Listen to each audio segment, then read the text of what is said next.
युगों युगों से महाभारत की गाथा सुनाई जाती रही है।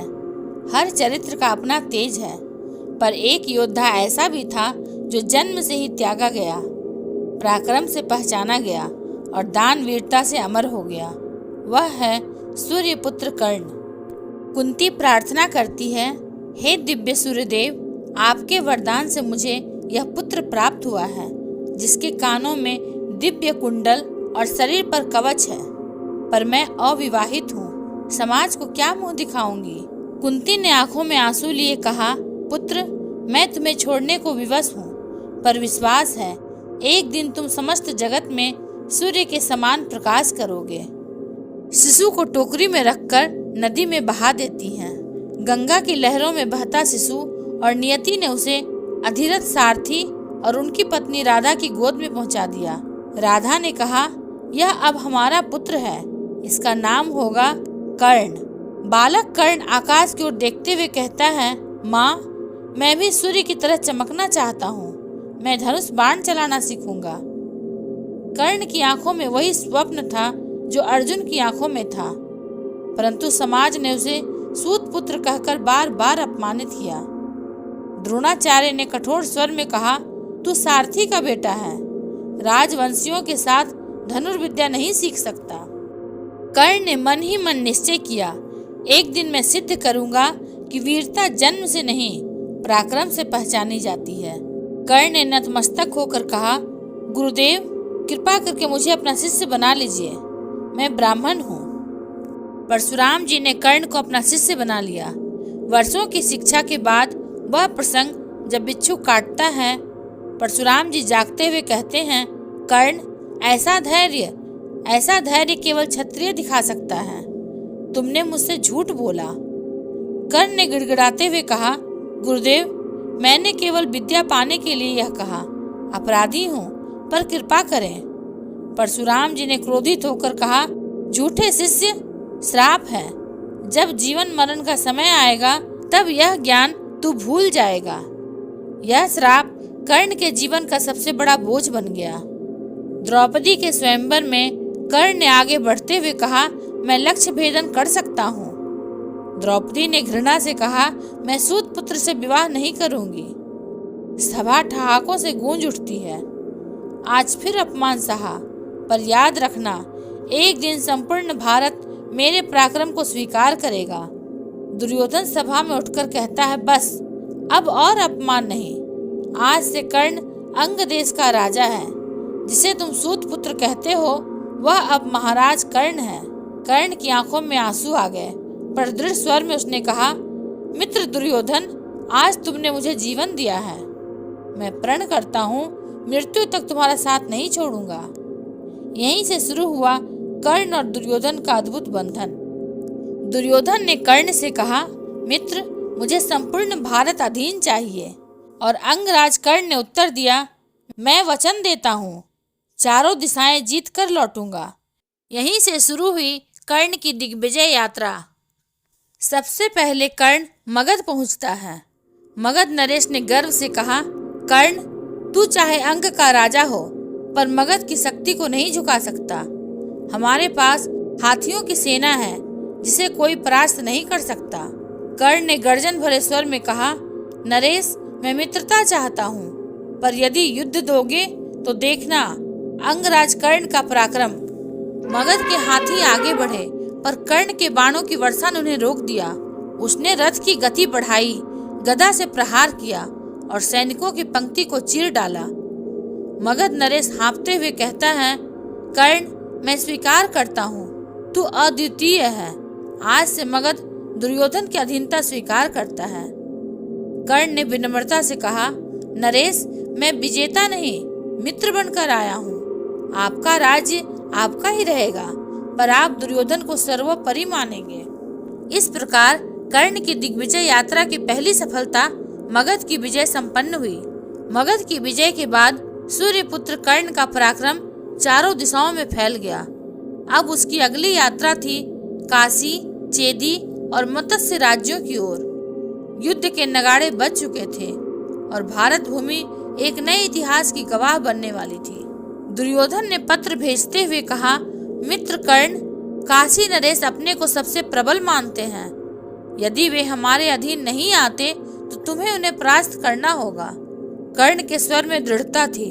दुर्योधन, मैं कर्ण हूँ। जहाँ तक मेरी भुजाएं उठेंगी वहाँ तक मेरी कीर्ति फैलेगी। काशी नरेश ने कहा, कर्ण, तुम भले अंग देश के राजा हो, पर काशी के शत्रु कभी सफल नहीं हुए। तुम्हें भी हमारी सेना रौंद देगी। कर्ण ने मुस्कुराकर कहा, नरेश, युद्ध से पहले मैं मित्रता चाहता हूँ, पर यदि तुम अहंकार त्यागो नहीं तो बाण वर्षा के लिए तैयार रहो।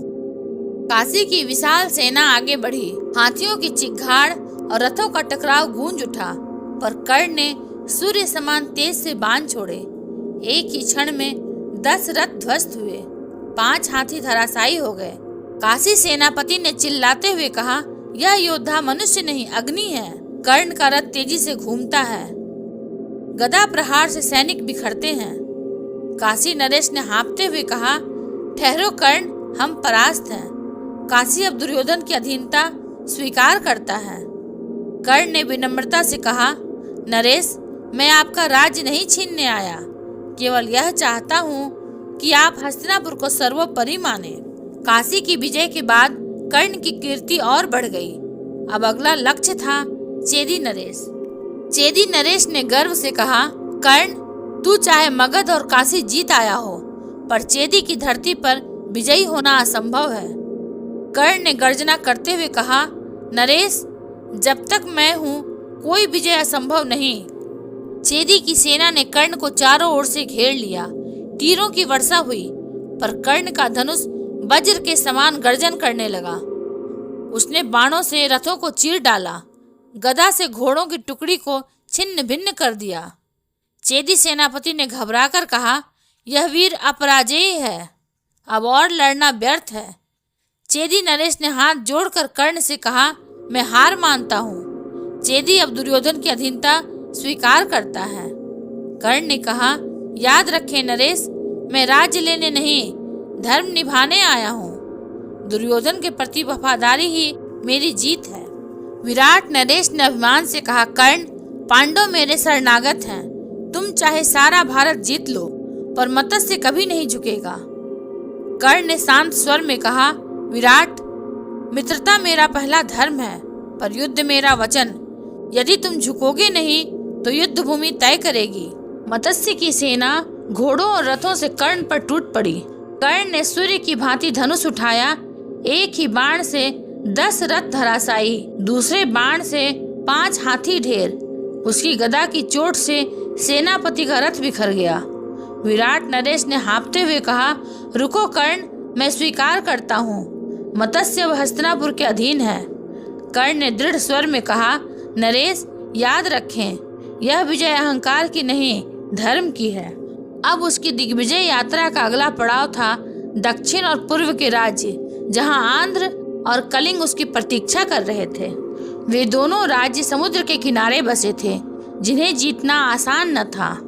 दुर्योधन ने दूत भेजकर, मित्र कर्ण, आंध्र की शक्ति अपार है, उनके पास समुद्री सेना भी है। यदि उन्हें जीत लिया तो दक्षिण का द्वार खुल जाएगा। कर्ण ने आत्मविश्वास से दुर्योधन से कहा, आंध्र का गढ़ चाहे जितना मजबूत हो, मेरा धनुष उसे तोड़ देगा। आंध्र नरेश ने गर्व से कहा, कर्ण, तुझे लगा कि मगध और काशी जीतकर तू अपराजयी हो गया है। आंध्र की धरती पर तेरी शक्ति मिट्टी हो जाएगी। कर्ण ने गर्जना करते हुए कहा, नरेश, सूर्य की संतान कभी अंधकार से नहीं डरती। तुम्हें यदि युद्ध चाहिए तो आंध्र भूमि इस महायुद्ध की साक्षी बनेगी। आंध्र की सेना ने समुद्र किनारे से आक्रमण किया। हाथियों ने चिघाड़ते हुए कर्ण के रथ को घेर लिया, परंतु कर्ण ने बाणों की वर्षा कर दी। एक ही क्षण में 5 हाथी गिर पड़े, 10 रथ चूर चूर हो गए। आंध्र सेनापति ने चिल्लाते हुए कहा, यह योद्धा मनुष्य नहीं, अग्नि का रूप है। कर्ण रथ से उतरकर गदा चलाता है, सैनिक बिखरते हैं। आंध्र नरेश ने घबराकर कहा, रुको कर्ण, मैं पराजित हूँ। आंध्र अब हस्तिनापुर की अधीनता स्वीकार करता है। कर्ण ने शांत स्वर में कहा, नरेश, यह पराजय नहीं, धर्म की जीत है। आपका राज्य आपका रहेगा, बस दुर्योधन को सर्वोपरि मानना होगा।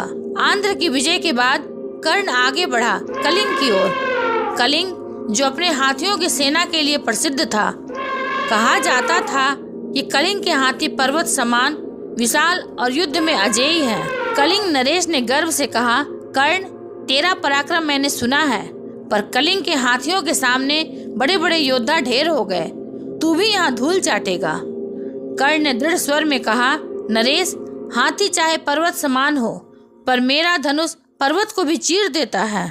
कलिंग के हाथियों की भीड़ आगे बढ़ी।